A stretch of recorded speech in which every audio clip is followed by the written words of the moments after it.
Então, vamos chegar, pessoal, vamos embora trabalhar, já pedindo escusas novamente pelo nosso setup um pouquinho diferenciado. De todo modo, eu vou esconder essa cara feia no canto superior direito da sua tela, e aí a gente vai começar a trabalhar com esse informativo 1144. Eu estou sem meu monitor touch também aqui, pessoal, e estou com minha câmera um pouquinho deslocada do meu monitor de retorno, então se eu perder o contato com vocês, às vezes visual, é porque eu estou fora do meu setup aqui.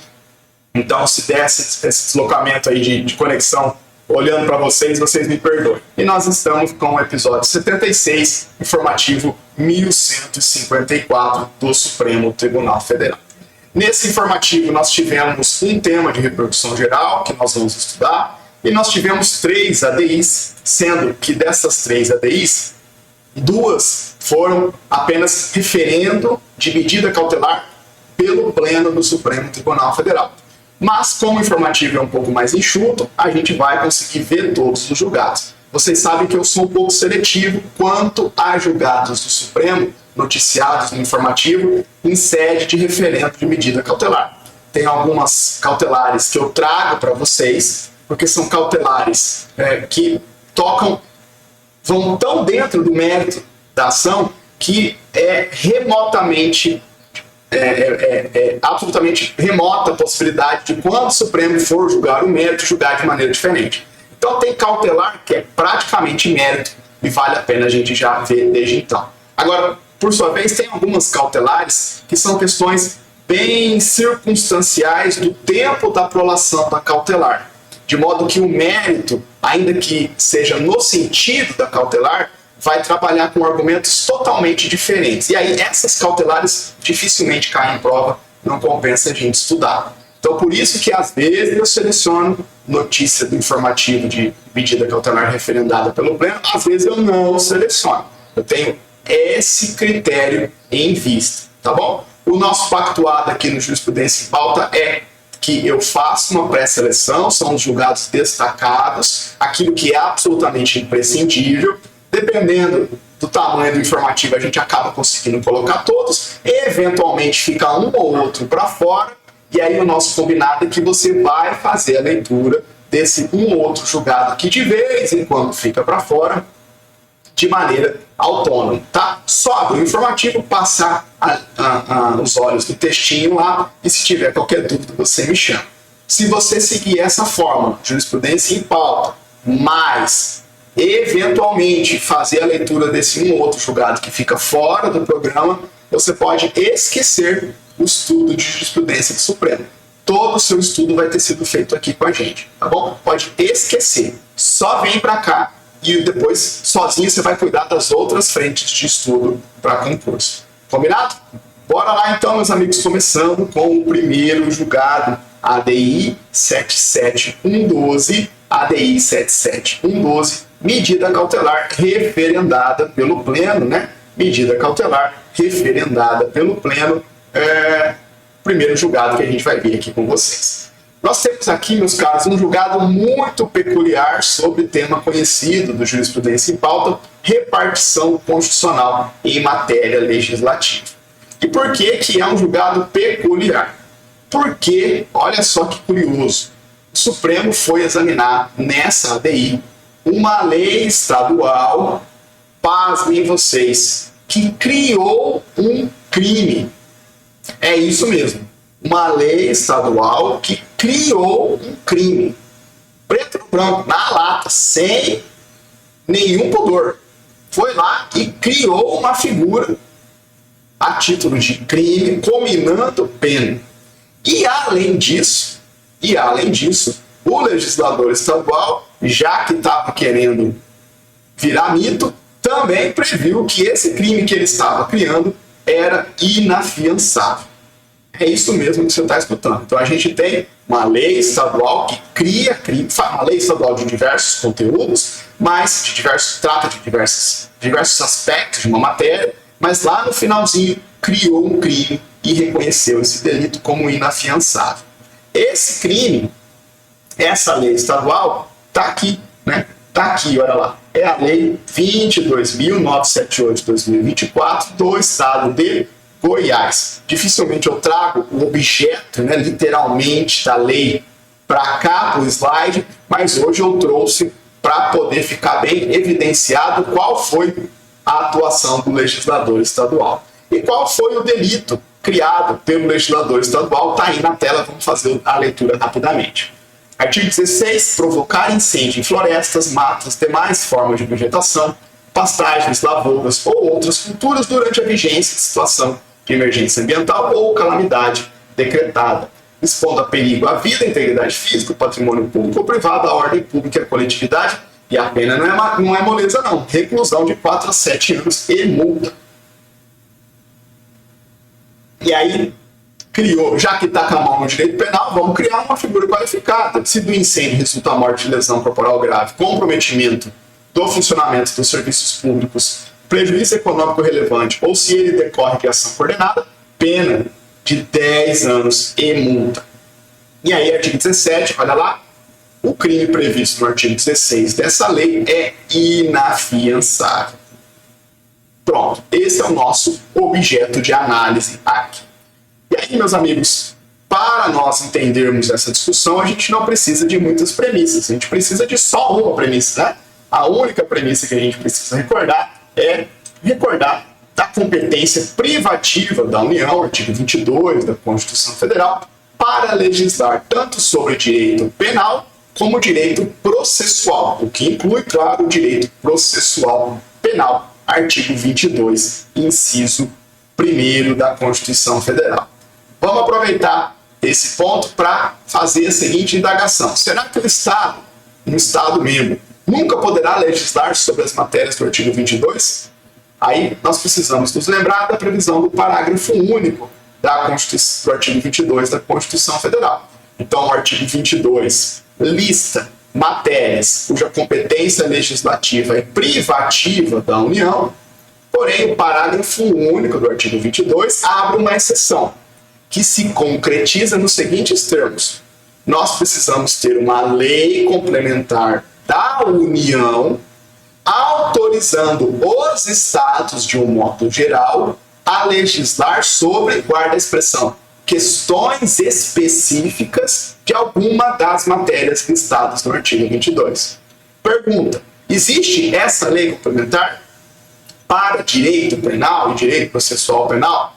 Não existe. Até existem outras leis complementares da União que autorizam estados a legislar sobre questões específicas de outras matérias, lá do artigo 22. De vez em quando, bem raramente, a gente já teve esse artigo 22, parágrafo único, ganhando vida na prática, né? Mas para direito penal e processual penal, não.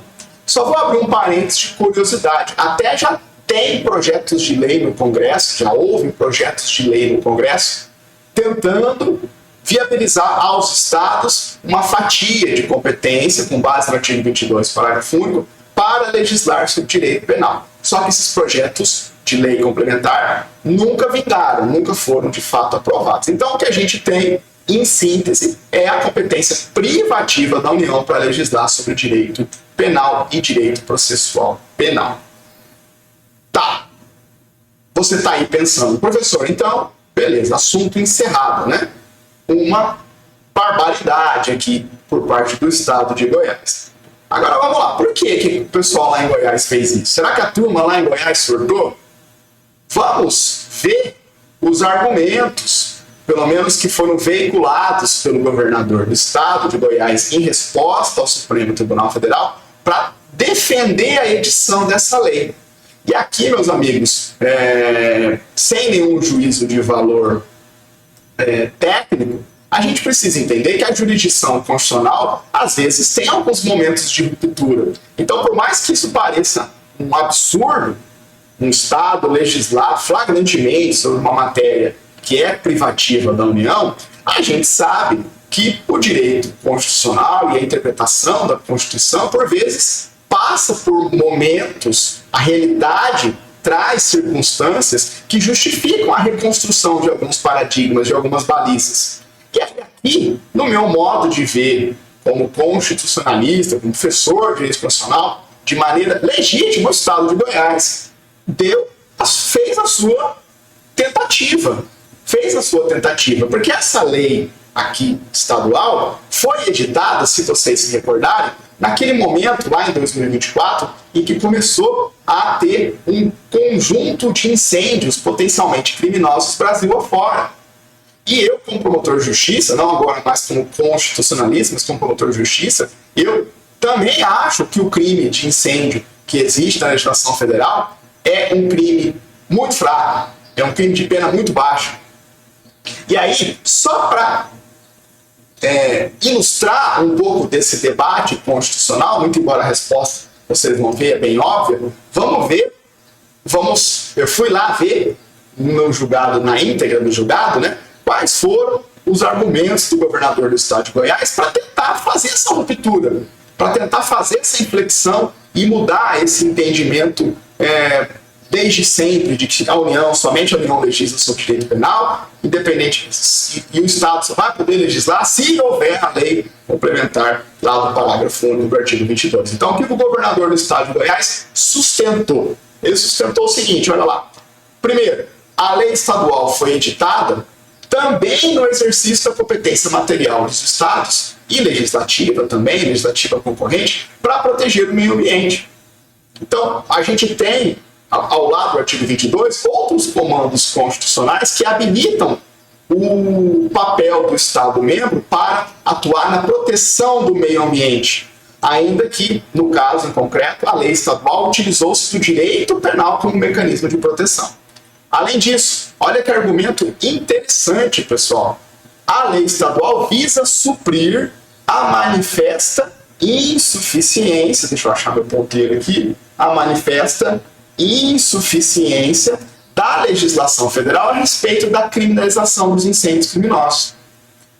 Eu concordo com esse argumento. Eu concordo com o fundamento, com a questão de fundo. A lei federal existente sobre criminalização de incêndios é fraca. Tem que melhorar essa legislação. Agora, daí é tirar a conclusão de que o Estado mesmo pode fazer essa melhoria, é outro departamento. Mas veja que não foi um surto lá da turma de Goiás. Eles estavam calcados em argumentos que, ainda que nós não concordemos com todos, são argumentos reais, são argumentos de base constitucional ou argumentos com o pé na realidade do Estado brasileiro atualmente. E aí o último argumento é muito interessante, especialmente se você me acompanha aqui no Jurisprudência em Pauta. Olha o que o Estado de Goiás argumentou. Essa lei estadual, essa lei vai no sentido da jurisprudência do Supremo, que tem conferido maior autonomia aos estados. Isso nós já vimos diversas vezes aqui no Jurisprudência em Pauta.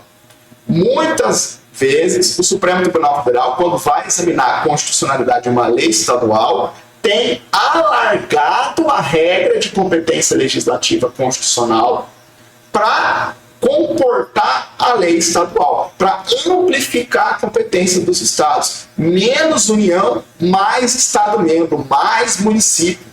Priorizar, prestigiar a interpretação constitucional que amplifica a competência legislativa dos entes federativos que estão mais próximos da sociedade. E aí, veja como que o argumento faz sentido. Vamos ver se essa jurisprudência não alcançaria uma releitura do artigo 22, especificamente lá no inciso 1º, competência privativa da União para legislar sobre penal e processo penal.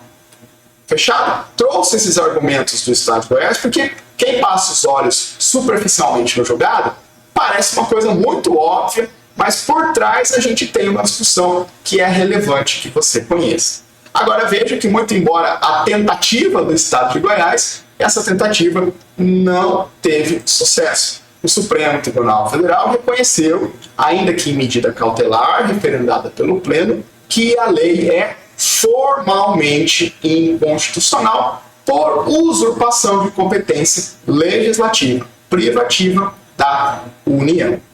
Tranquilo? Então, foi uma tentativa legítima sob o ponto de vista da argumentação veiculada, como nós vimos, mas que não colou. É uma tese nova que não colou no Supremo Tribunal Federal. Ah, professor, será que no mérito isso vai ser modificado? Eu duvido muito que no mérito o Supremo vai entender de maneira diferente e validar essa lei. medida cautelar reconheceu a incompetência, suspendeu essa lei estadual. Vamos fazer a leitura rapidamente aqui. Então, a lei estadual impugnada, conforme sua emenda, institui a política estadual de segurança pública de prevenção e combate ao incêndio criminoso do Estado de Goiás e cria o tipo penal que especifica. Na espécie, a tipificação da conduta de provocar incêndio e a fixação da sanção de caráter penal como consequência pela infringência da norma proibitiva evidencia o caráter penal de suas disposições.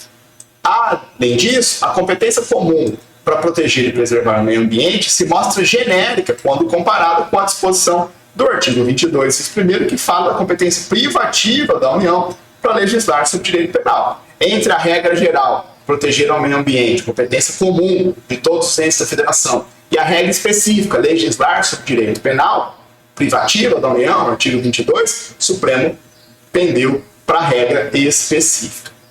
Além disso, no que se refere à inafiançabilidade do crime de incêndio, também competência privativa da União, independentemente de você considerar a fiança penal ou processo penal, o que importa é que é competência legislativa privativa da União. E aí, com base nesse entendimento, o plenário converteu o referendo da medida cautelar de julgamento de mérito e julgou procedente a ação direta para declarar. Pessoal, o Supremo julgou o mérito aqui, viu? Peço perdão, me confundi em relação ao próximo julgado. O Supremo, além de referendar a cautelar, já converteu o julgamento da cautelar em mérito. Então, esse julgado aqui é de mérito. Peço desculpas. Isso eu me confundi com o julgado subsequente.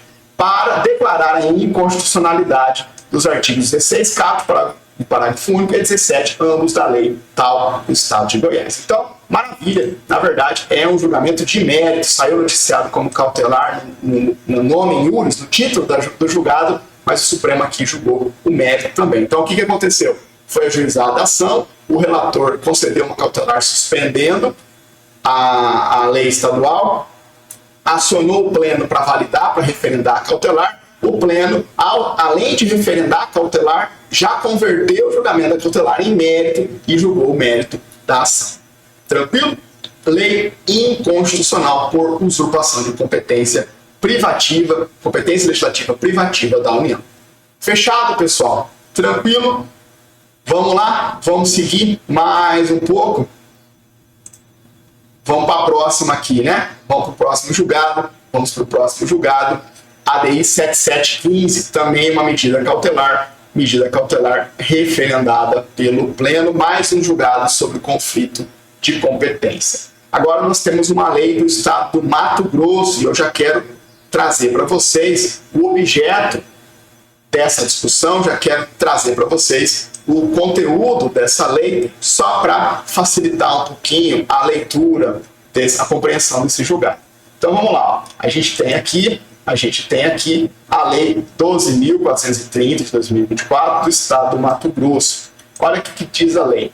A lei é bem curtinha, tem lá, se não me engano, 2 ou 3 artigos, eu destaquei os principais. A lei diz assim, ó, essa lei estadual disciplina a aplicação de sanções a ocupantes, ou seja, pessoas que ocupam, que invadem propriedades privadas rurais e urbanas, comprovadamente enquadrados conforme o disposto na Lei Federal 4947 e nos artigos 150, 161, parágrafo 1º e 2º do Código Penal, no âmbito do Estado do Mato Grosso. Aí ela diz, ó, fica vedado a esses ocupantes comprovadamente ilegais e invasores de propriedades rurais e urbanas, inciso 1º, receber auxílio e benefícios de programas sociais do Estado do Mato Grosso, inciso 2º, tomar posse em cargo público de confiança, inciso 3º, contratar com o poder público estadual. Parágrafo único, as vedações perdurarão até o cumprimento integral da pena aplicada ao indivíduo, respeitado o contraditório e ampla defesa. Só para você se achar aqui, olhando para o caput, ele faz menção a 2 diplomas federais. A Lei Federal 4947, 66, que é uma espécie de lei de normas gerais sobre direito agrário, uma lei federal de normas gerais de direito agrário, e que também versa sobre invasão de terras públicas, a figura da invasão de terras, né, lá no direito agrário. É uma lei de baixa incidência para concurso, só para concurso que cai direito agrário, costuma fazer menção a essa legislação.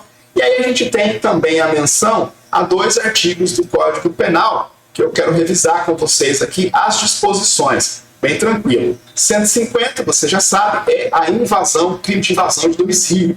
Artigo 150 do Código Penal. Agora, esse artigo 161, parágrafo 1º, inciso 2º, é o crime de esbulho possessório. Invadir com violência ou grave ameaça terreno ou edifício alheio com o fim de praticar esbulho possessório. Mais ou menos assim, a redação do artigo 161, parágrafo 1º, inciso 2º. Então, olha só que interessante. Vamos interpretar essa lei comigo. O que essa lei quer fazer? Esse combo do artigo 1º com o artigo 2º resulta no quê? Ou resultaria em quê? Lá no âmbito do Estado do Mato Grosso.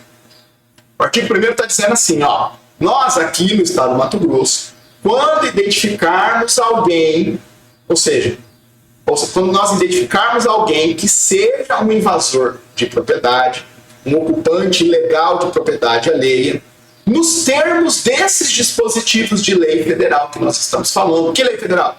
A 4947, o 150 do Código Penal, o 161, parágrafo 1º, inciso 2º do Código Penal. Quando nós estivermos diante de alguém que se enquadra nessas figuras de lei federal, nós vamos, aqui no Mato Grosso, projetar a eles as seguintes sanções do artigo 2º. As seguintes sanções do artigo 2º. Aí vem essas sanções do artigo 2º. E dentre essas sanções do artigo 2º, a gente tem várias coisas, né? Não vai poder receber auxílio e benefício, programa social, não vai poder tomar posse em cargo de confiança e também não vai poder contratar com o poder público estadual. Aí vem, esse é o objetivo da lei.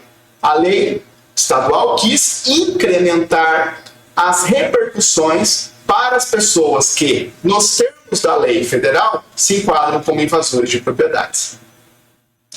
Veja que é um problema curioso, né? É um problema de repartição de competência legislativa aqui interessante. Então, o que o legitimado ativo argumentou nessa ADI 7715? Ele trouxe dois argumentos que estão aqui conectados com a nossa premissa.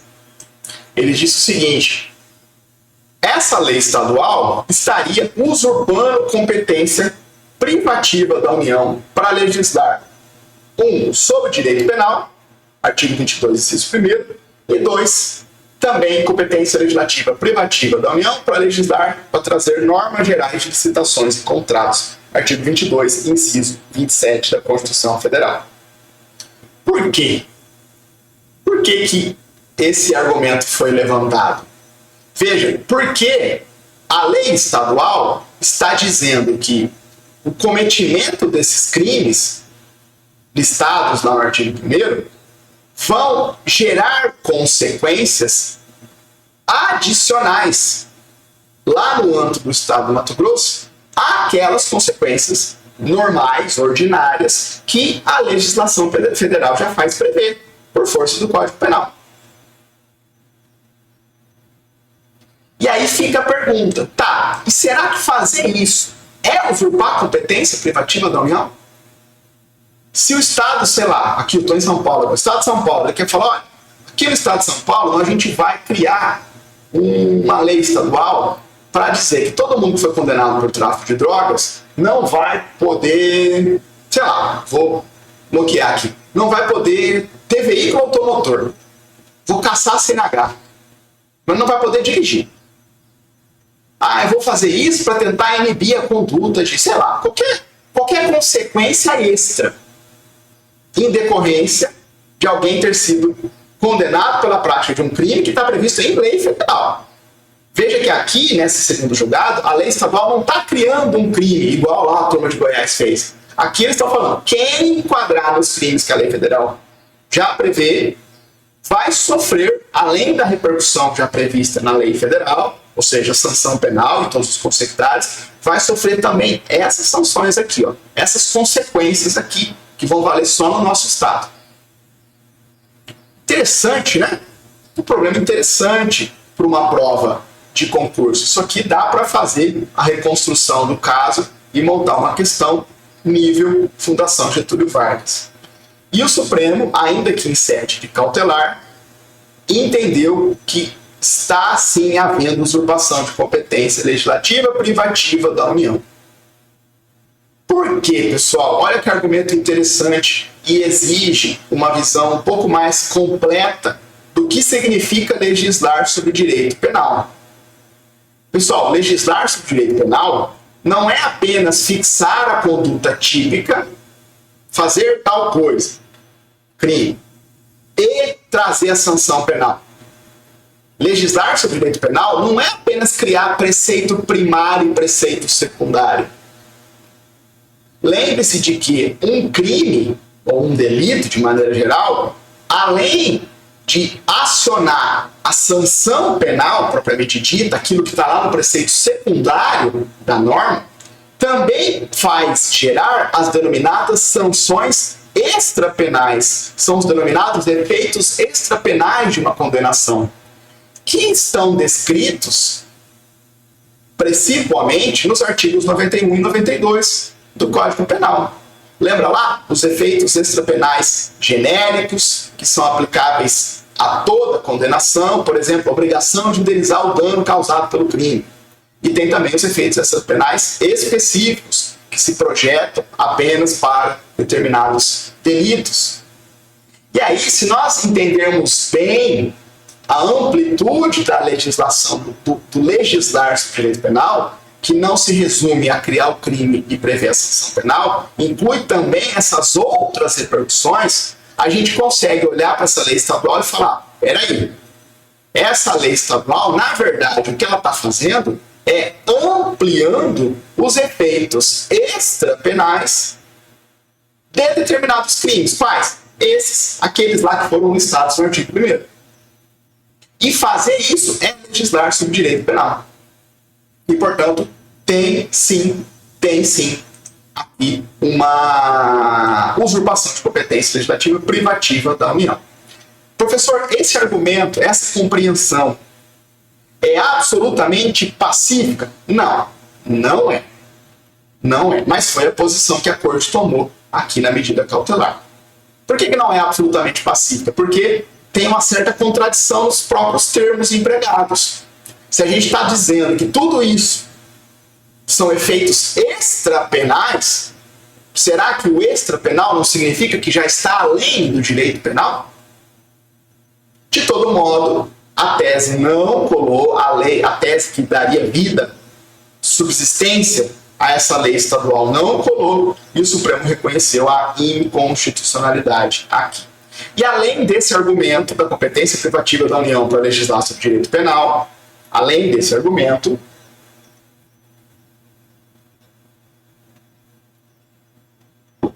a Corte também olhou especificamente para aquela terceira sanção, proibição de contratar com o poder público, e disse, esse tipo de previsão, essa proibição genérica decorrente de um evento, proibição genérica de contratar com o poder público decorrente de um evento, incorrer naqueles crimes lá, isso é norma geral de licitação e contratos. Também matéria de competência privativa da União, artigo 22, inciso 27 da Constituição Federal. E por conta desse conjugado de argumentos, o Supremo vai e reconhece que aqui sim não houve julgamento de mérito, tá? Foi o que me gerou a confusão lá atrás. Aqui na DI 7715, o Supremo entendeu que estão presentes os requisitos para concessão da cautelar, pois a plausibilidade jurídica no que se refere à alegada usurpação da competência privativa da União para legislar sobre penal e normas gerais de licitação de contratos, e há perigo na demora na prestação jurisdicional, consubstanciado no estabelecimento de sanções com potencial de causar dano irreparável ou de difícil reparação e, consequentemente, gerar grave insegurança jurídica. Aí o Supremo vai e concede a medida cautelar, suspende a aplicação dessa lei, né, enquanto não for julgado o mérito da ADI 7715. Tranquilo? Então, só reforçando, na primeira teve julgamento de mérito, aqui só temos a suspensão. De novo, eu não vejo o Supremo Tribunal Federal evoluindo no mérito e mudando o seu entendimento, eu acredito que no julgamento de mérito a corte vai caminhar nesse sentido de reconhecer a usurpação de competência. E, portanto, reconhecendo preto no branco a inconstitucionalidade formal daquela lei estadual. Beleza, pessoal? Tranquilo? Chegamos até a metade do nosso julgamento, do nosso informativo aqui, né?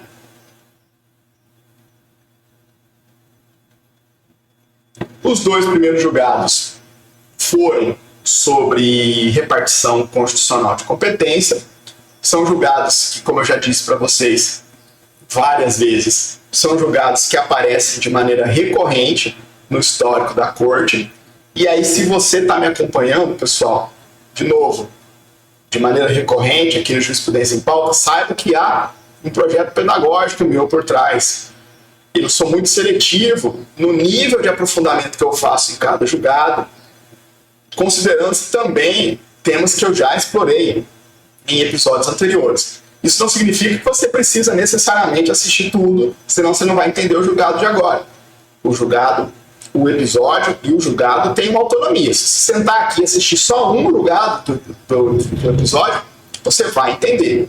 Mas se você acompanhar o projeto regularmente, você vai ter um ganho em escala na compreensão da jurisprudência do Supremo, porque você vai conseguir entender a linha geral que conecta os diversos julgados, e isso já vai ser útil para você resolver uma parcela expressiva de questões em prova, mas em complementação a essa linha geral, a gente vai pensando pontos e fazendo aprofundamentos verticais, o que vai te habilitar a resolver diversas outras questões em prova de concurso.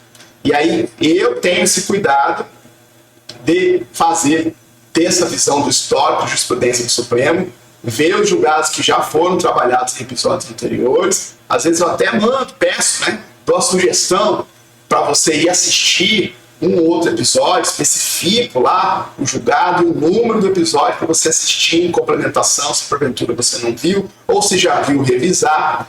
E esse projeto pedagógico ele fica ainda mais evidente em julgados de temas que aparecem sempre na corte. Tem julgamento, pessoal, eu confesso, tem julgamento que é uma estrela cadente, acontece uma vez a cada tantos anos. E aí você pega aquele julgado, estuda ele, tem começo, meio e fim, dificilmente, ou de maneira de maneira não recorrente, de maneira infrequente, ele vai ser retomado. Agora, tem coisa que aparece sempre. E é esse tipo de perfil de julgado que dá trabalho em prova. Que você estuda hoje, mas amanhã pode ter um julgado derivado, que vem, coloca uma camada adicional de informação, e aí depois de amanhã cai a questão na prova. Você estudou até aqui, tem um julgado no meio do caminho que você não sabe, a questão de prova faz conta que você está desatualizado, e aí você erra tema que você já estudou, mas está desatualizado. Tá bom?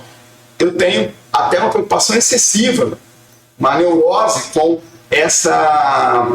em convencer vocês da importância do estudo constante e regular, periódico de jurisprudência do Supremo Tribunal Federal. Eu tenho muito aluno e muita aluna boa que não está indo para a segunda fase por conta de questão de jurisprudência, por não ter aceitado que tem que engolir o choro e fazer esse estudo constante da jurisprudência do Supremo. Combinado? Se você quiser fazer esse estudo comigo, eu estou aqui periodicamente com vocês, tá bom? Toda semana eu estou aqui. Hoje, claro, a gente está gravado, estamos numa aula gravada, né? Mas a gente tem feito um esforço para sempre estar ao vivo também, para inclusive possibilitar um bate-papo no chat, enfim, mas vocês têm as minhas redes sociais, como sempre. Chega de falar sobre quem já estudou para concurso, não sei se vocês são assim também, né?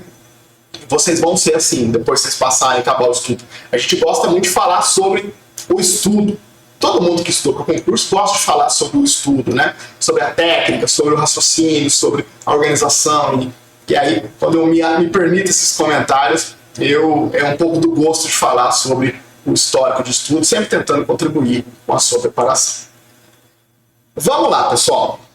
Vamos avançar. 2 julgados sobre repartição de competência, matéria um pouco pedante, né? Um pouco insistente, mas divertida.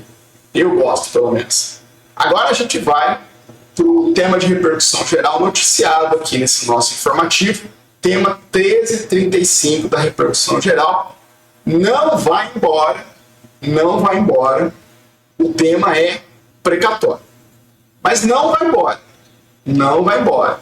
Eu sei que precatório é um tema espinhoso, é um tema problemático, que cai em constitucional, cai em financeiro, cai em processo civil, tem caído bastante. E é um tema que eu sei que é difícil, eu reconheço como difícil. Eu tenho um livro de financeiro, tenho um capítulo escrito sobre precatório, talvez tenha sido o capítulo que tenha me dado mais trabalho de escrever no meu manual para OAB, para concurso de financeiro. Mas você não pode abandonar os temas difíceis. Se você está aí entalado nas primeiras fases, fazendo aquela nota que está faltando ali 10, 15% para conseguir a aprovação em primeira fase, provavelmente esses 10, 15% está distribuído em temas um pouco mais rebuscados nas matérias. Então você precisa fazer alguns investimentos de energia em temas mais complexos. Toda matéria tem. Vamos investir um pouco dessa energia aqui em precatório, tá bom? Precatório é um tema difícil, porque ele é muito cheio de detalhes. O regramento central sobre precatórios no texto constitucional está lá no artigo 100 da Constituição Federal. Eu costumo dizer que o artigo 100 da Constituição Federal, eu nunca parei para contar, mas de cabeça me parece que o artigo que mais ganhou em normatização por força de emendas constitucionais, ele era um dispositivo que tinha o caput e o parágrafo único, e hoje ele tem literalmente dezenas de parágrafos. É um artigo muito longo de leitura. E, além disso, a gente tem disposições sobre precatórios no corpo do ADCT, do Ato das Disposições Constitucionais Transitórias. E, se não fosse suficiente, a gente também tem disposições sobre precatórios que são utilizados na prática, que geram discussão no Supremo e que, portanto, vão cair na sua prova em artigos de emendas constitucionais. Como assim? Algumas vezes, poucas, felizmente, né, mas em precatórios isso acontece, a emenda vai lá, a emenda é ato normativo, emenda constitucional número X barra ano tal. Você vai lá, artigo 1º. A redação do artigo tal, a redação dos dispositivos abaixo passam a vigorar com o seguinte conteúdo. Ou os artigos abaixo passam a vigorar com a seguinte redação, 2 pontos. Aí vai lá, 37, aí, inciso 5º, sei lá, estou dando qualquer exemplo. Vai lá e põe o texto novo. É assim que é feita uma emenda constitucional. Aí, na prática, a gente não vai lá ler a emenda. O site do Planalto, o Vademécum vai lá na Constituição, pega o artigo 37, inciso 5º, tira o inciso velho, põe o inciso novo e entre parênteses no final coloca, ou embaixo, né? Dispositivo com a redação alterada pela emenda número X de 2000 e tanto. Isso é o que a emenda faz. Então, o texto da emenda vai para dentro da Constituição. Porém, às vezes, a emenda traz um dispositivo que funciona por si só. Artigo 2º, artigo 3º da emenda. Tal assunto passa a ser assim, assim, assim. O artigo da emenda passa a ser um conteúdo normativo. A emenda, aquele artigo da emenda não está alterando o texto constitucional. Ele está normatizando um aspecto. E aí, meus amigos, é texto da Constituição, que não está dentro da Constituição. Está numa emenda, não está literalmente no corpo orgânico, no texto principal da Constituição.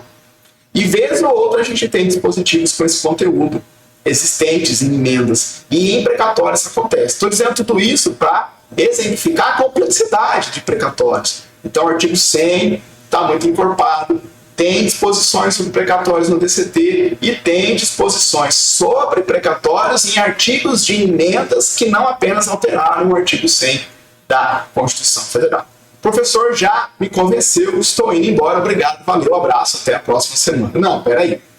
Como é que a gente ataca temas complexos? A gente ataca por etapas. A gente, um tema difícil, por exemplo, pega controle de funcionalidade, teoria geral do crime. temas complexos em geral. Você não vai numa sentada só dominar o assunto. Não vai. Ninguém domina. Não é você. Não é você. Não vai. Não é assim que a gente estuda tema complexo. Tema complexo, você vai fazendo empreitadas. No primeiro contato, você se familiariza com o básico, entende conceitos, entende a essência. Numa segunda abordagem, você vai já estabelecido o básico, você vai tendo contato com aspectos complementares, discussões um pouco mais laterais. Consolida esse conteúdo. No terceiro contato, você vai chegando mais nas adjacências, em temas mais rebuscados, que envolvem direito intertemporal, ou que envolvem uma discussão que ainda está em andamento. Então você tem que ter paciência com temas complexos. E em precatório você tem que ter paciência. E aí aqui no Jurisprudência em Pauta, o que eu vou fazer com você sempre que a gente estudar precatório? Eu vou te dar o básico, o essencial, aquilo que você precisa para parar de pé na matéria, e vou te colocar numa ilha de um tema complexo que está no Supremo. E vou te dar tudo o que você precisa para entender aquele conteúdo isolado mais complexo. E se você assistir todos os nossos julgados sobre precatórios, já tiveram vários, você vai ter essa base feita e vai ter ela circundada de ilhas de temas complexos. Isso já vai te resolver muita questão de prova, tá bom? E aí amanhã, quando você estiver estudando esse assunto de maneira literal, na íntegra, você vai ter já esse pano de fundo estabelecido. Te convenci a ficar comigo aqui? Vamos lá seguir para o julgamento do tema 1335 da reprodução geral. Vamos começar com o básico, a essência, a espinha dorsal. De novo, todo julgado precatório eu falo exatamente isso que eu vou falar aqui. Às vezes com algumas variações para eu poder já ir sinalizando o aspecto complexo que a gente vai examinar na sequência. Pessoal, o que é precatório mesmo? Precatório, ou regime de precatórios, é um sistema que a Constituição Federal criou para viabilizar o pagamento de um tipo específico de despesa do Estado brasileiro. Então, o Estado brasileiro tem uma série de receitas e uma série de despesas. Receita, entrada de recurso no cofre público, despesa e saída de recurso do cofre público, dos cofres públicos. Agora, tem um tipo específico de despesa cujo pagamento, cuja saída de recurso do cofre público vai se dar em vista de um regramento específico, que é o sistema constitucional de precatórios. Então eu preciso entender para o que serve essa parafernália toda do precatório. Serve para pagar a dívida do ente estatal consistente numa obrigação de pagar quantia certa, assim reconhecida por uma sentença judicial transitada em julgado.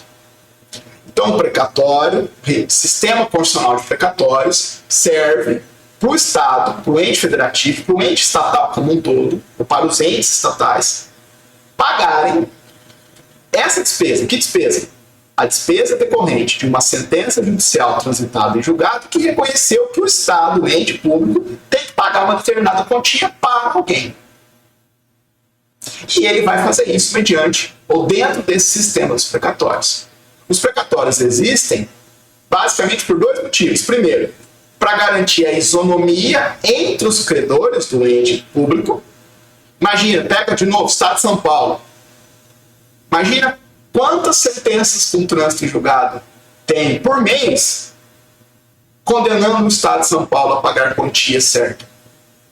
Uma ação de indenização, um indébito tributário, pipocando o trânsito em julgado aí de obrigação de pagar quantia contra o Estado de São Paulo todo mês. Como é que a gente vai saber quem paga quem?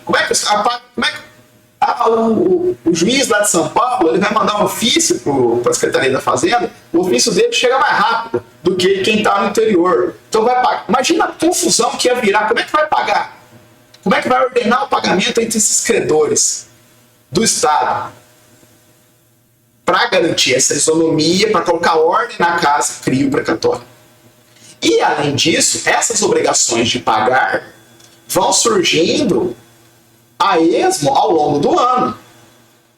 E, às vezes, tem sentença de valor pequeno, mas às vezes tem sentença de bilhões, de valores gigantescos. Como é que vai funcionar o orçamento do Estado, que está lá em execução, se ficar pipocando sentença? Paga aqui, agora paga aqui, agora paga aqui, agora paga aqui.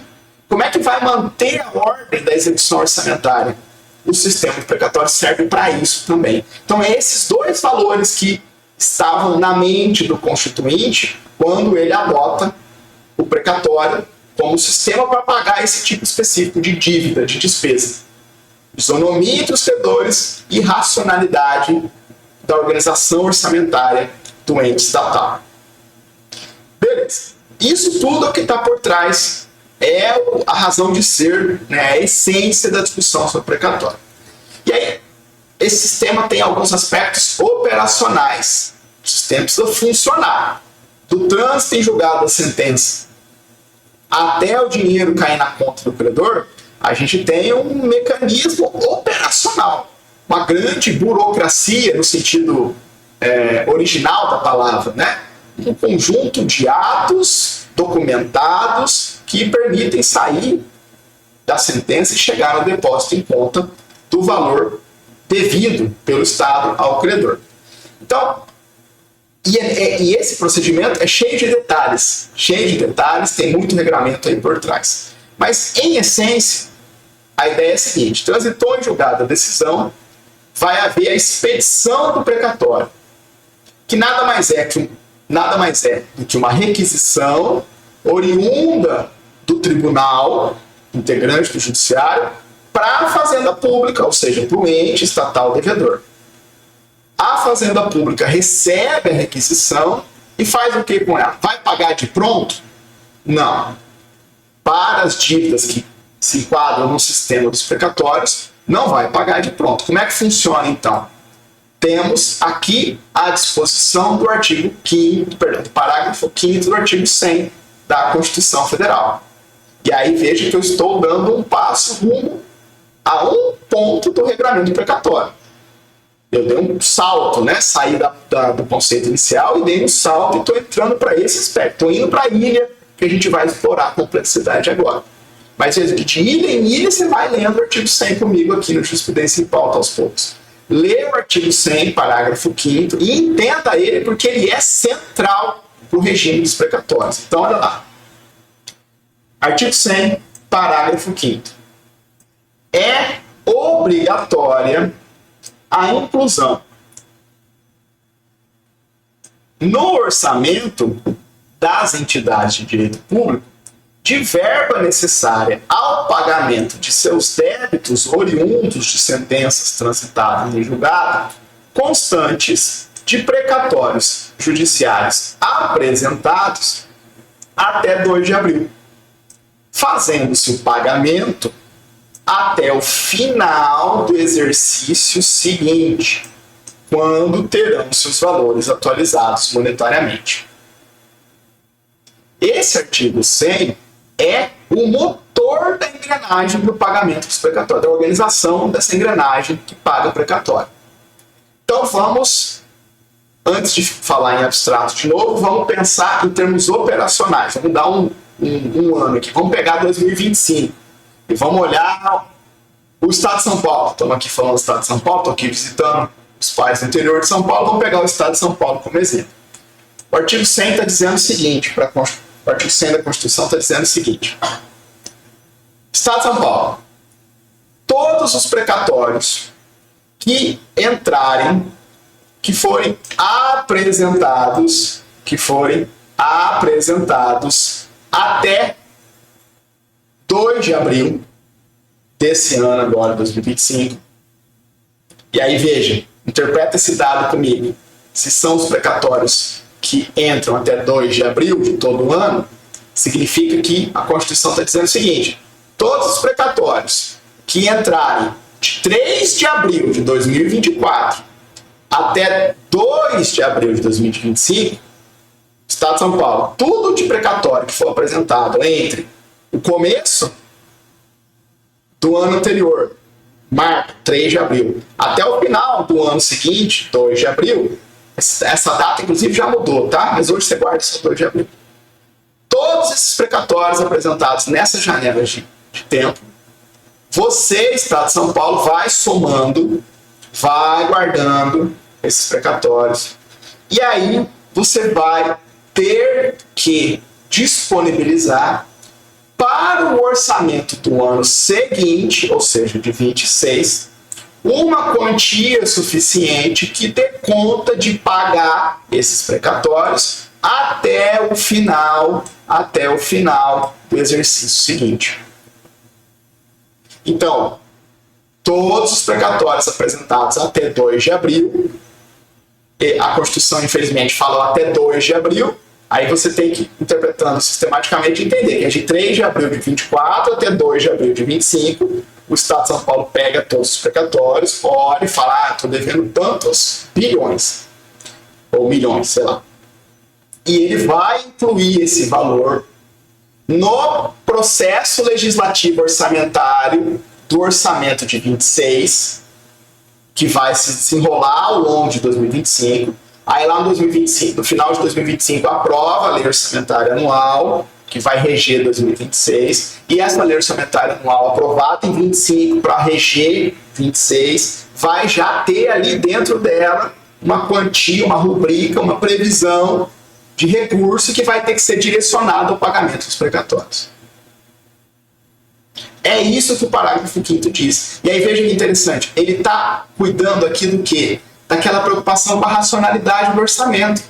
Então, ele está dizendo, tudo que entrar de precatório nessa janela de tempo, até 2 de abril de 25, de 3 de abril de 24 a 2 de abril de 25, você soma, você tem o resto de 2025 para organizar, que você está lá trabalhando com o seu orçamento de 26, você está organizando, vai ter LDO nesse meio do caminho, vai aprovar, vai ter o projeto de lei orçamentária anual, vai ter que aprovar no legislativo, você vai, e aí em todas essas etapas do processo legislativo, você já vai saber os valores que você tem que pagar de precatório do período anterior, você joga isso no orçamento do Estado de São Paulo, se vira e quando começar 2026, com as suas leis orçamentárias já aprovadas, você vai ter 26 inteiro para pagar.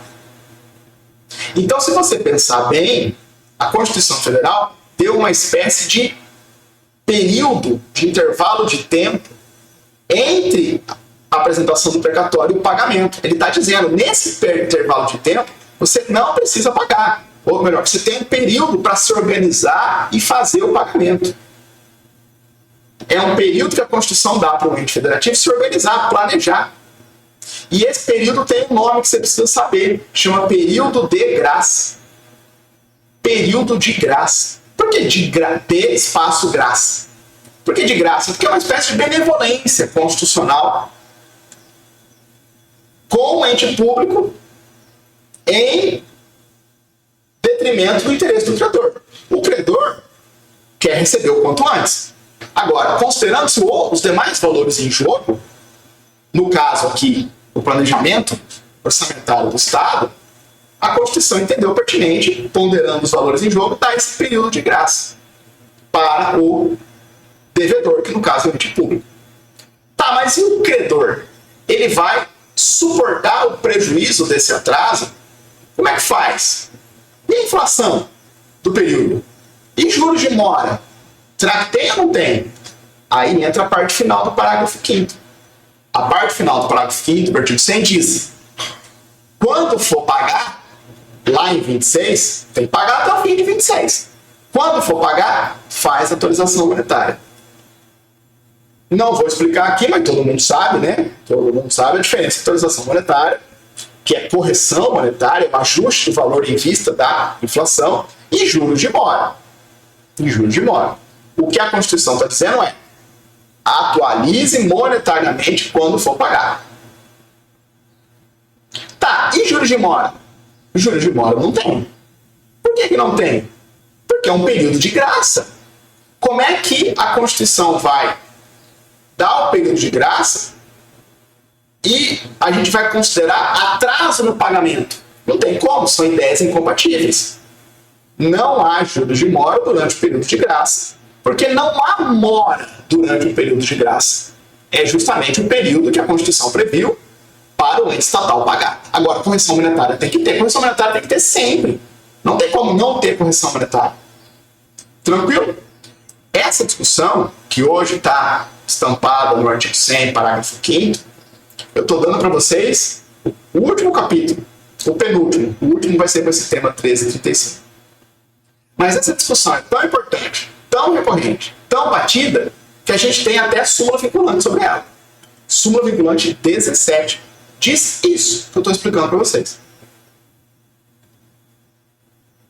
Não incide juros de mora durante o período de graça do pagamento precatório, mas incide correção monetária. Ponto. Ponto. Beleza. Agora vem a pergunta importante, que vai nos colocar no rumo do tema 1335 da repercussão geral. Beleza, professor. O Estado de São Paulo tem, portanto, até 31 de dezembro de 26 para quitar seus precatórios daquela janela de tempo lá de 3 de abril de 24 a 2 de abril de 25, certo? Certo. E ele como faz isso? Esquece o Estado de São Paulo agora, vamos pensar os entes federativos como um todo. Isso acontece? Não. Infelizmente, não. Infelizmente, é muito comum que os entes públicos não consigam pagar os seus precatórios dentro do período de graça. Ou seja, tem dívida que tem precatório que fica pendente de pagamento depois do período de graça. Aí, meus amigos, tem mora. Se tiver um precatório, nesse nosso exemplo aqui do Estado de São Paulo, que entrar em 2027, 1º de janeiro de 2027, começa a correr juros de mora. Porque aí o período de graça já acabou. E a correção monetária? A correção monetária também. A correção monetária sempre vai incidir. Então, vejam como que eu disse, vejam que, lembrem do que eu disse para vocês, nós estamos aqui olhando para a engrenagem central do mecanismo em si, operacional dos precatórios. Entender o artigo 100, parágrafo 5º, é absolutamente importante para você entender o que é a expedição de precatório, como é que isso bate na fazenda pública, como é que ele se organiza, período de graça do parágrafo 5º, até quando tem para pagar, incide correção monetária, súmula vinculante 17, acabou o período de graça, começa, juros de mora, e beleza. Ótimo. Para tudo, espero que você tenha entendido o que eu disse até aqui, para tudo e vamos com muita calma agora. Muita calma agora para você entender o próximo passo.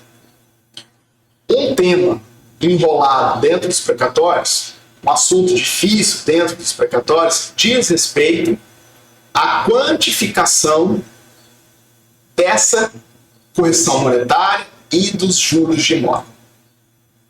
Esse é um tema difícil.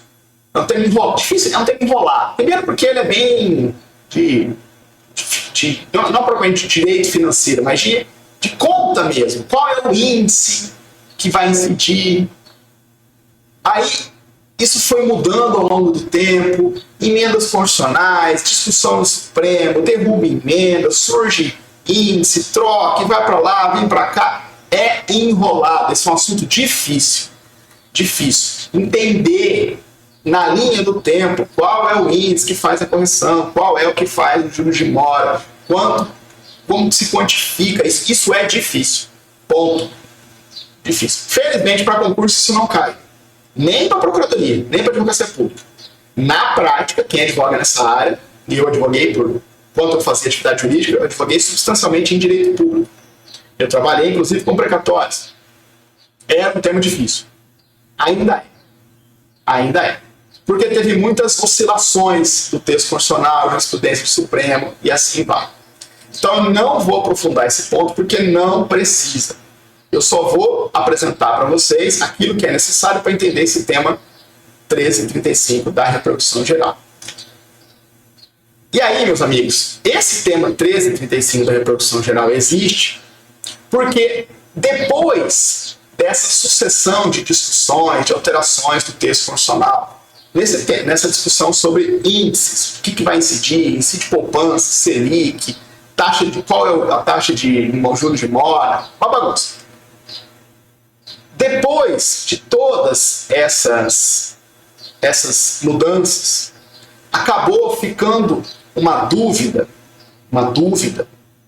legítima Se esse entendimento do Supremo que eu expliquei para vocês, ou basicamente o entendimento do Supremo que está lá na súmula vinculante 17, aquele entendimento, olha, durante o período de graça só incide correção monetária, juros de mora incide apenas depois do período de graça, esse entendimento.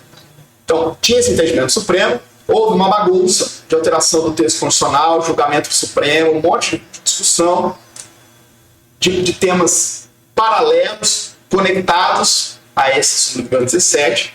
E aí, acabou essa discussão, a pergunta que se colocava é a seguinte, tá, será que depois dessa bagunça aí, emenda, que o Supremo derrubou, e aí voltou atrás, e foi para lá, foi para cá, será que aquele entendimento da súmula vinculante 17 continua?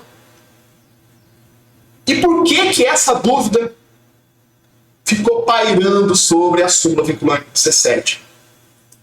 Por conta de um bendito artigo, de uma bendita emenda constitucional que versa sobre precatórios, que é essa daqui, ó. A emenda 103 de 2021, a emenda 103 de 2021, trouxe grandes modificações no regime de precatórios. E além de mexer no artigo 100, ela vem e trouxe por si só um dispositivo. Lembra que eu falei para vocês que tem dispositivo sobre precatório esparramado no corpo de emenda que não necessariamente mudou o artigo 100?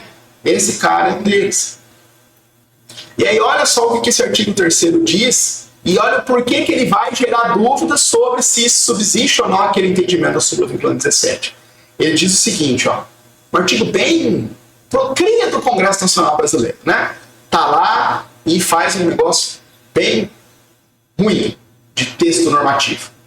Nas discussões e nas condenações que envolvam a fazenda pública, independentemente de sua natureza e para fins de atualização monetária, remuneração de capital, compensação da mora, inclusive do precatório, haverá incidência uma única vez até o efetivo pagamento do índice da taxa referencial do Sistema Especial de Liquidação e Custódia, é a famosa Selic, acumulado mensalmente. Então, olha que artigo ruim, né? Que artigo ruim, texto ruim, bagunçado, até. Mas esse artigo 3º diz mais ou menos assim, ó. Dívida da fazenda pública, inclusive aquelas que redundam no precatório. Só incide uma coisa, Selic.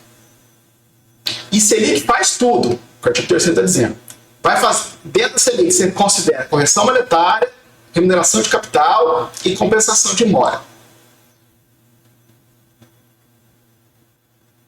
Tá. Aí dá para ficar com dúvida, né? Peraí, olha só. Se esse artigo 3º está dizendo que a Selic faz tudo, correção monetária e juros de mora, e ele não faz nenhuma distinção, esse artigo 3º não faz nenhuma distinção quanto ao momento da sua incidência. Não está falando que incide só quando a mora está caracterizada, ou se também durante o período de graça, não faz nenhuma distinção temporal. Ele ignorou a engrenagem lá do precatório, que tem aquele período diferentão do período de graça, aquele intervalo diferente do período de graça. E essa construção jogada desse artigo 3º, dessa emenda, gerou a dúvida, tá, será que esse artigo 3º da emenda constitucional 113 está querendo reverter o entendimento do Supremo lá da súmula vinculante 17, que diz que durante o período de graça só incide correção monetária, não incide juros de mora? Será que agora a gente vai projetar Selic, quando for pagar, vai incidir a Selic, e o período de tempo que vai ter que ser considerado inclui o período de graça?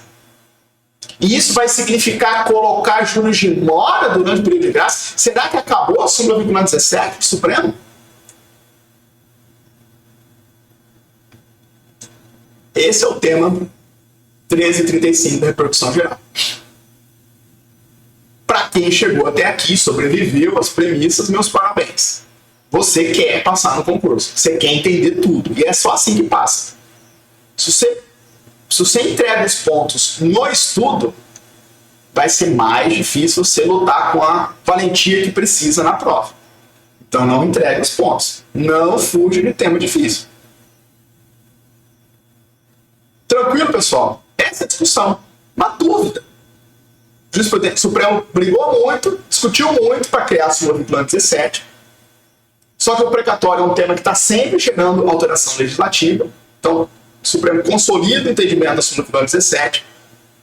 Mas, depois dela, continua vindo emenda. Essas emendas, algumas chegaram na discussão sobre a emenda no Supremo. O Supremo mexeu nessas emendas. E aí, virou uma bagunça e essa discussão da súmula vinculante 17 foi ficando meio de lado.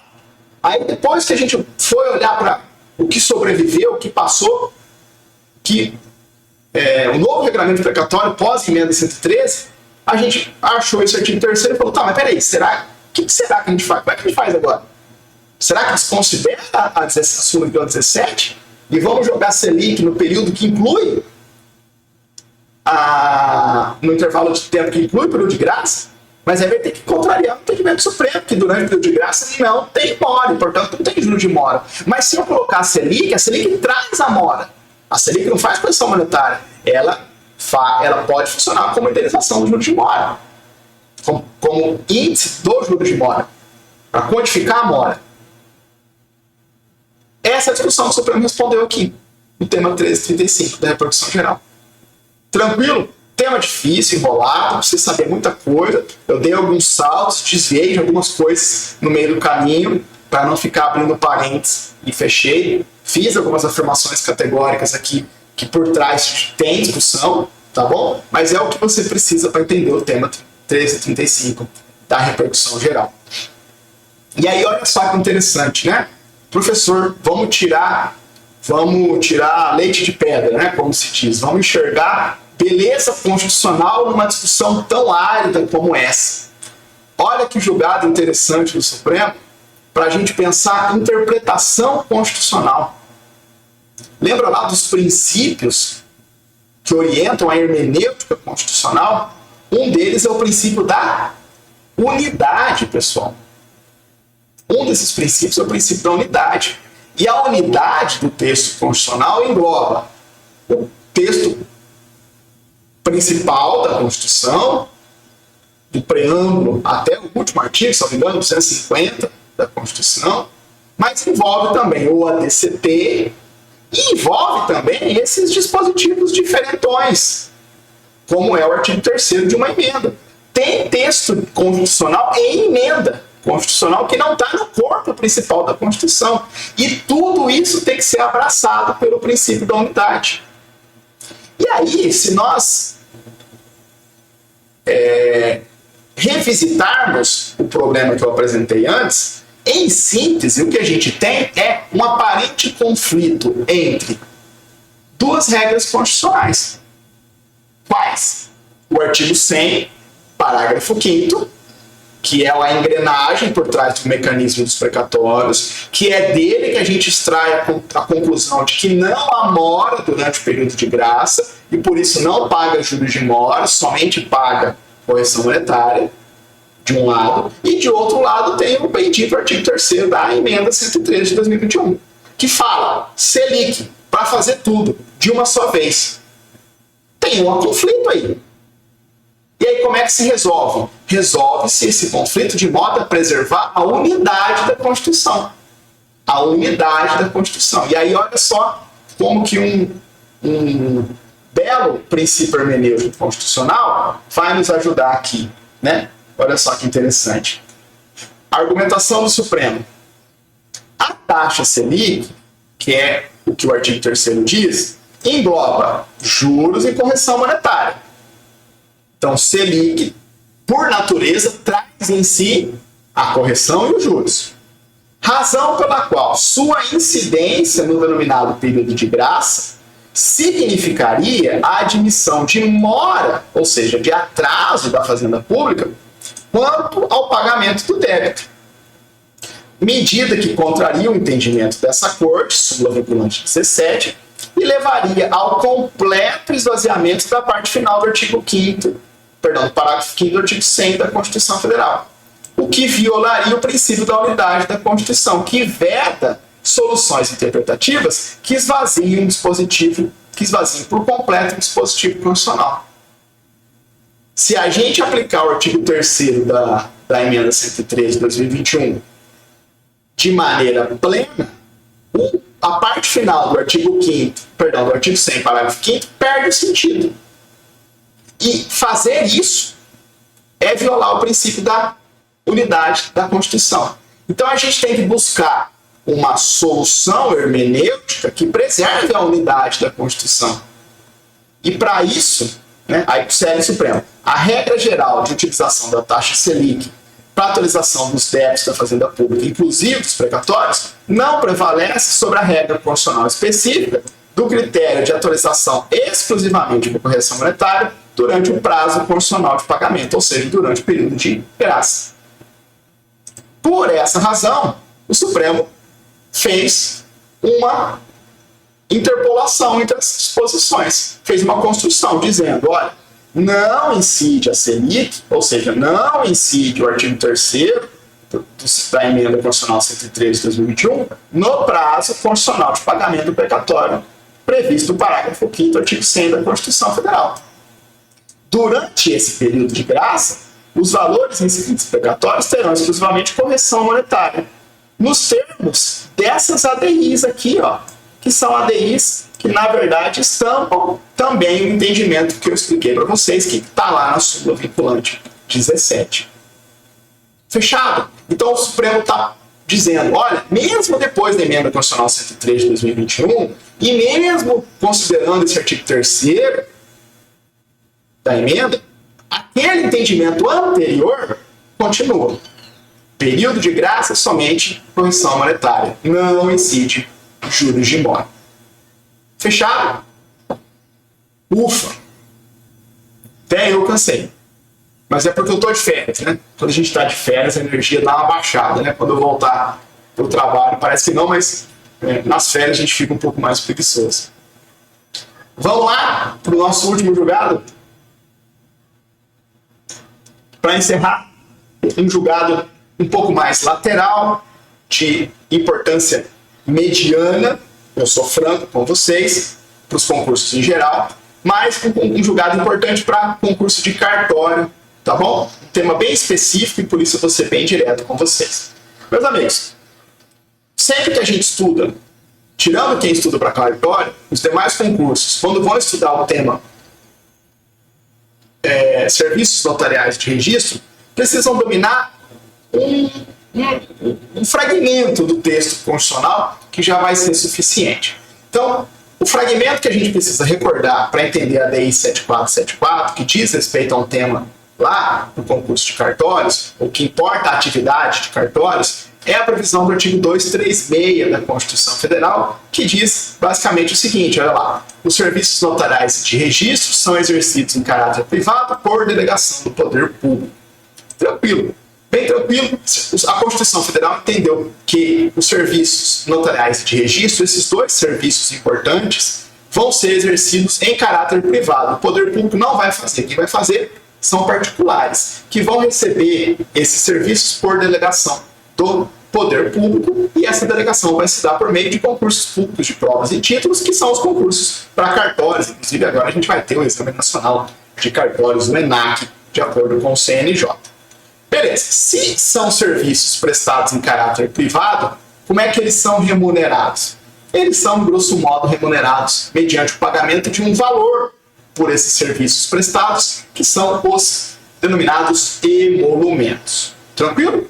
Tudo aqui bem tranquilo, sem estresse, vamos seguir. A gente sabe que há vários tipos de serventias, de cartórios, por assim dizer.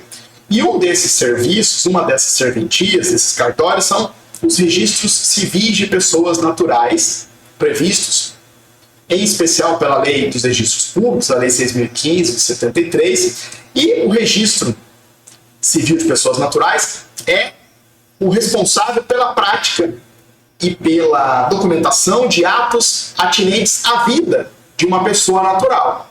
Então, nascimento, emancipação, casamento, morte, tudo isso está sob os cuidados do Registro Civil de Pessoas Naturais. E os atos praticados no Registro Civil de Pessoas Naturais também têm custas, também tem custo e também precisa se pagar emolumentos em vista desses atos. Porém, para a gente encerrar essas premissas, e eu disse que ia ser bem objetivo, né? Lembre-se de que tanto a Constituição Federal como a legislação federal prevê que alguns dos atos praticados pelo Registro Civil devem ser gratuitos. Vamos ficar só com a previsão do artigo 5º, incisos 76 e 77 da Constituição Federal, que prevê que, o 76 prevê que são gratuitos para os reconhecidamente pobres, o registro civil de nascimento e a certidão de óbito.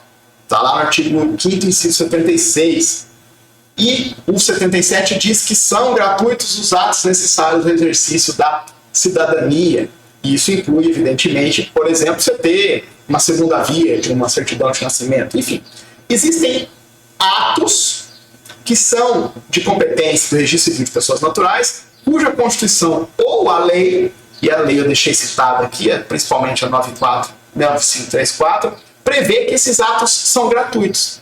Então, o cartorário, né, o titular da serventia do Registro Civil de Pessoas Naturais, vai ter que praticar o ato, mas não vai poder cobrar o emolumento, porque eles são gratuitos.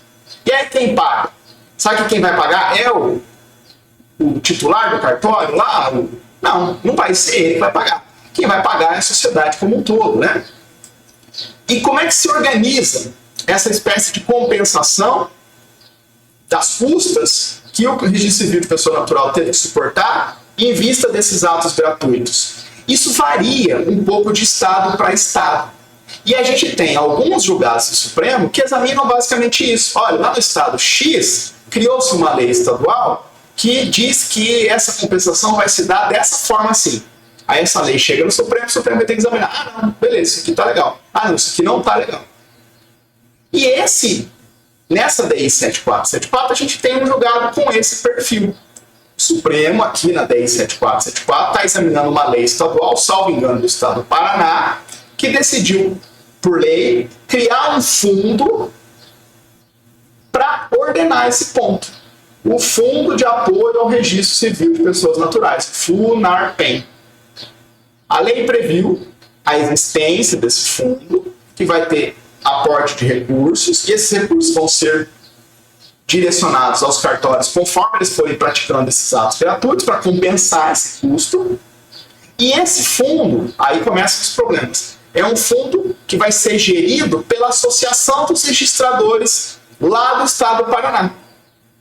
Mas essa gestão, essa organização, essa gerência, né, essa gestão, vai ser supervisionada pelo Tribunal de Justiça.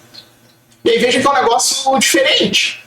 É um fundo de natureza pública, gerido por uma associação que é de direito privado, que são os registradores, sob supervisão do TJ local. E aí, essas leis, em geral, chegam no Supremo porque tem sempre algum potencial ruído de constitucionalidade. E aí, meus amigos, em síntese, o Supremo validou a lei estadual. O Supremo entendeu que a lei estadual deu uma formatação, fez um arranjo de acordo com a Constituição, que não comporta censura pela Constituição. Vamos fazer a leitura aqui da racionalidade do Supremo, que valida, que estampa a constitucionalidade dessa lei estadual. Então, diz o Supremo: os serviços notariais de registro são exercidos em caráter privado por delegação do poder público mediante remuneração que decorre do pagamento de emolumentos.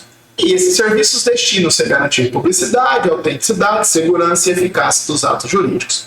Aí diz o Supremo, conforme a jurisprudência dessa Corte, é válida a administração por associação privada representativa da categoria de um fundo de natureza pública com evidente finalidade social criado por lei estadual para viabilizar a realização dos serviços cartorários e o aperfeiçoamento da prestação jurisdicional quando submetida à supervisão e fiscalização permanente por órgão do Tribunal de Justiça competente.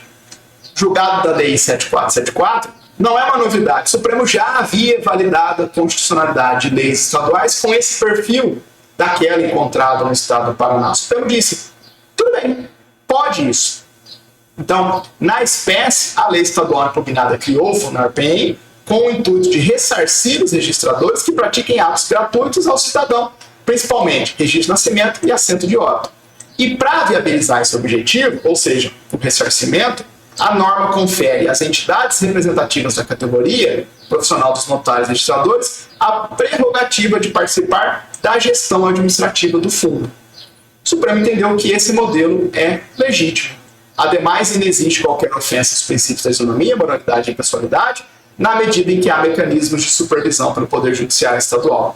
O legitimado ativo aqui basicamente argumentava que, olha, será que os próprios registradores gerindo o fundo que vai remunerar os próprios registradores pela prática desses atos, não daria ensejo a um potencial desvio de finalidade, algum excesso? O Supremo disse não, porque vai ter supervisão pelo Poder Judiciário Estadual. E aí, apesar dos gestores serem provenientes de entidades privadas, existem diversos métodos e ferramentas para o adequado controle da administração daquele fundo. E, portanto, é constitucional essa lei estadual. Tranquilo, pessoal?